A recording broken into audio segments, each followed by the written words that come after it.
What's up guys, it's your boy Sewell. Here we have the first ever new commander skill review in 2025, the 10th generation cavalry Arthur. Well, notice the blue talent for Arthur is actually the new tree.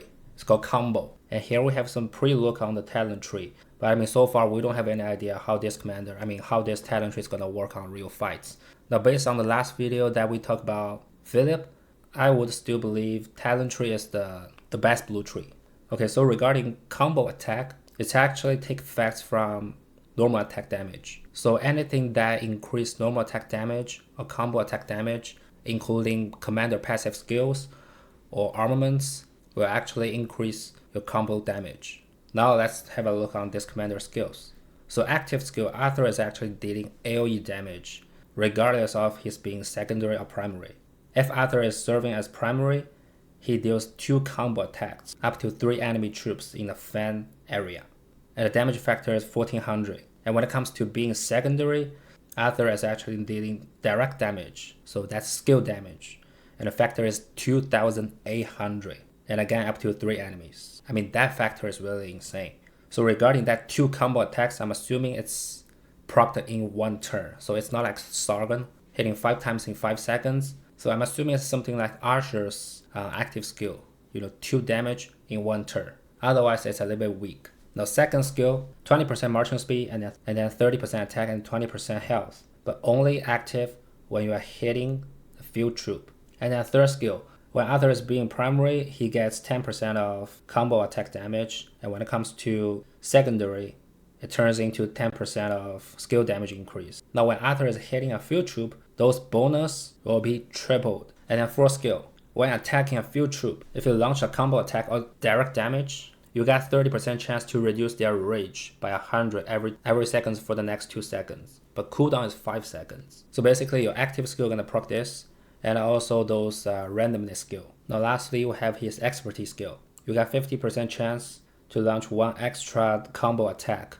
when you are normal attacking someone. But the game changer right here is this effect can trigger multiple times per second. So it's like in 1 turn, your first combo attack has 50% chance, and then if you do make it, the next one is going to be like 25%. So let's say if you're pretty lucky, you can have multiple hits in 1 turn. But eventually the cooldown is 10 seconds. Now, if Arthur is being secondary, we have more damage right after your active skills. The damage factor is actually 50% of that skill damage. So if you're doing skill damage as secondary, you have 25% chance to cast another 1400 damage on 3 targets. That's insane. Alright, so overall speaking, the first image that Arthur gives to people is something like Shadger, who can make different peers in terms of damage. But in my opinion, Arthur is way stronger than Shadger. Because no matter Arthur is being secondary or primary, he always has the combo attack damage or skill damage increase.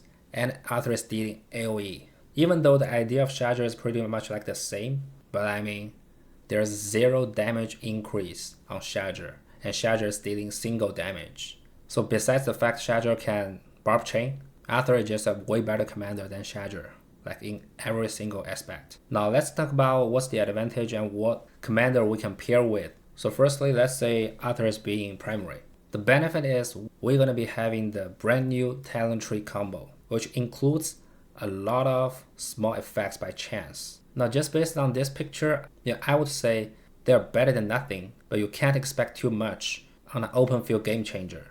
So what's the actual benefit we can get from combo attack? It's actually his fourth skill. 30% chance to have a target lose rage by 100 on the next 2 seconds, but the cooldown is 5 seconds. It's quite annoying if you can proc this. Archer being primary is more annoying than being secondary. So what formation shall we use when Arthur is being primary? Either Delta or Arch would work. Only depends on how many special inscription you have. If you have a perfect set of Arch, if you are not a big fan of those small effect trigger by Delta. So regarding pairing, I think secondary can go to Philip or Attila when you have Arthur as primary. Philly is just like what I mentioned in last video, literally can pair with everything. And not to mention, Arthur is strong enough in terms of damage increase and dealing AoE. And the thing about this pair is, Philip is also dealing randomness skill on his fourth skill, which is AoE and Reduce Rage. So somehow that skill really synergizes with Arthur's 4th skill, pretty much they're doing the same thing. So Arthur Phillip is my first pick when it comes to 3 calves. The other 2 calves are just the O2 calves. Now Attila is pretty much a commander that can get calf players hyped every single time. And due to the fact that combo damage is actually affected by normal attack increase. So that's why Attila can actually pair with Arthur. But I mean, in terms of boosting rate and the utility, Phillip is just a better choice. So when Arthur is being secondary, it's just gonna be fitting the old skill damage meta. The primary commander, you can easily go with Nevsky or Huo Zhibing. Both of them are having super high skill damage increase. So things like Nevsky Zhuang and then Huo Zhibing Arthur will be the meta 2 calves, in my opinion. The only downside is those 2 calf pairing don't have any randomness skill. So that means you wouldn't have the 4th skill on Arthur proc before any ultimates. But I mean, it's not really a big deal, because now we can say the effect from Hunter and Unstoppable were just easily triggered on those pairing. So overall speaking, it's pretty much like what I predict. So for open field only, 2 cavalry we can go Nevsky Zhuang and then Huo Arthur. If you're running 3 calves, Nevsky Zhuang, Huo William, and then Arthur Phillip. Now regarding rally and garrison, I suggest just give up, because lots of Arthur skill only works towards attacking field troop. Now if we're considering the commander swap in the next update, I would say Arthur and Phillip is pretty much a must-have for every single one of you. Alright, so what do you guys think about Arthur? Is he good or not? You're gonna invest? Now leave a comment down below. Thanks for watching. Bye bye. Subscribe and like the video. Thank you for your support.